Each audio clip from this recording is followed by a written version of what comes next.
donne envie de zouker quand même. Je ne sais pas s'ils ont tellement envie de zouker là-bas du côté de Saint-Martin en ce moment, c'est la désolation. On va parler de l'aloe vera. Je ne sais pas s'il pousse aux Antilles, peut-être. Subtropical et tropical. Maintenant, on en trouve un peu partout dans les régions chaudes. C'est un véritable couteau suisse de multiples activités, de multiples propriétés. Surtout. Absolument, capable d'agir sur tous les fronts. Alors je vous dis, soulager les brûlures, les piqûres d'insectes, les coups de soleil, limiter le diabète et limiter les reflux gastro-œsophagiens. Alors pour les plus sceptiques, parce qu'effectivement on parle de beaucoup d'intérêt, pour les plus sceptiques, sachez que c'est très sérieux. D'ailleurs, à l'hôpital de Bordeaux, au CHU de Bordeaux, il y a maintenant une équipe avec le professeur Pellissier qui travaille en chirurgie plastique. Et bien cette équipe travaille avec l'aloe vera pour tenter de faire guérir, de cicatriser des plaies qui sont récalcitrantes. C'est-à-dire que ce sont des plaies qui n'ont pas réussi à guérir, à être cicatrisées grâce au traitement classique. Et maintenant, eh bien, ce professeur Pellissier a décidé dans son service d'introduire l'aloe vera, de le mettre sur les plaies. Et les résultats sont tout à fait exceptionnels. Alors évidemment, on a voulu en savoir plus. Nous nous sommes rendus à Bordeaux et nous avons suivi une patiente, Maïté, gravement brûlée sur la cuisse. Aujourd'hui, Maïté se rend au CHU de Bordeaux pour une consultation très particulière, se faire soigner grâce à une plante exotique. Après une brûlure sévère et l'échec des soins classiques, l'équipe médicale lui a proposé de miser sur les pouvoirs exceptionnels de l'aloe vera pour tenter enfin une guérison.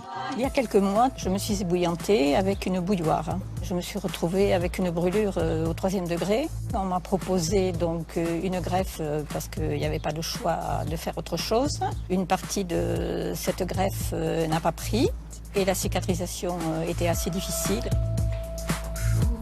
Bonjour. Oui.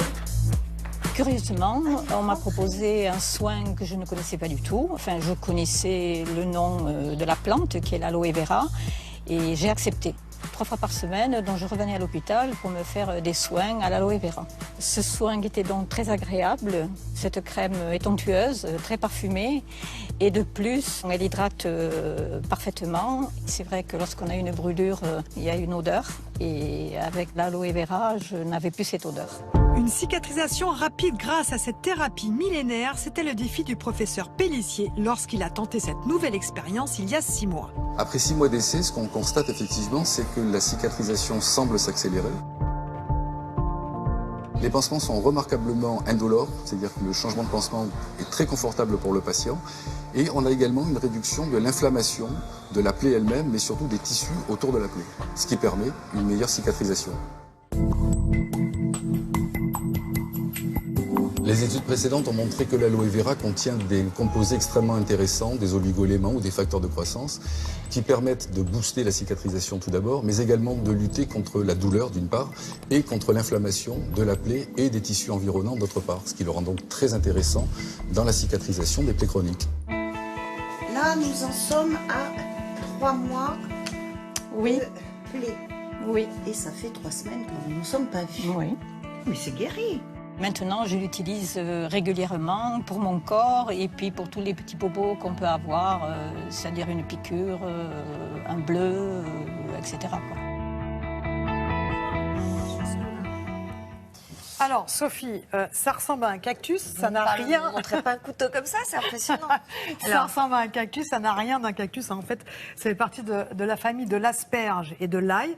Donc, je coupe une feuille de l'asperge et de l'ail. Exactement, curieusement. Je coupe une feuille de cactus. Voilà, vous Et regardez à l'intérieur et c'est riche. Voilà, et ce qui nous intéresse, c'est cette partie-là. Vous voyez ce gel-là qui dégouline, et ben ça, c'est ce gel-là qui est exceptionnel pour notre santé. Voilà, d'ailleurs, il faut savoir que vous n'êtes pas obligé d'aller vers les produits que l'on trouve en cosmétique ou même pour la nutrition. On peut très bien prendre ce gel, le prendre, vous l'avez chez vous, vous le rentrez l'hiver parce que l'aloe vera est fragile, et vous l'appliquez directement, vous le prenez et vous l'appliquez directement sur votre peau et ça va être très très vite absorbé. Vous allez voir que ça a une absorption extraordinaire. Alors les propriétés, c'est quoi? C'est cicatrisant, les propriétés, c'est hydratant. Je vais vous parler de propriétés qui ont été avérées par des études scientifiques, vous le savez, c'est toujours la même chose. Avec moi donc, potentiel anti-inflammatoire. Ça sent pas bon. Oui, mais c'est bien. Oui, c'est vrai. Potentiel anti-inflammatoire.